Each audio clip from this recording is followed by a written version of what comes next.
শহীদ আবু সাইদের যে বিপ্লবী চেতনা, আমি একটি বিষয় স্পষ্ট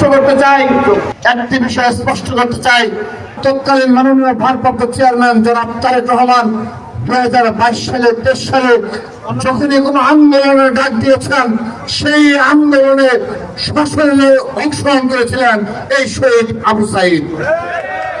রংপুর বিভাগীয় বিএনপির সমাবেশে তিনি শুধু অংশগ্রহণই করেননি, তিনি সোশ্যাল মিডিয়ায় প্রকাশ করেছিলেন।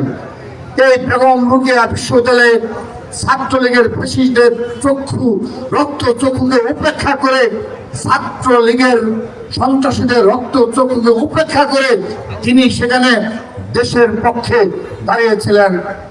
সেহেতু আবু সাইদকে আমরা সবসময় স্মরণে রাখবো। আমরা শহীদ আবু সাইদ সহ, শহীদ ওয়াসিম সহ জুলাই আগস্টে গণঅভ্যুত্থানে যারাই শহীদ হয়েছে তাদের সবাইকে স্মরণে রাখবো এবং তাদের পরিবারের কাছে আমরা যাব।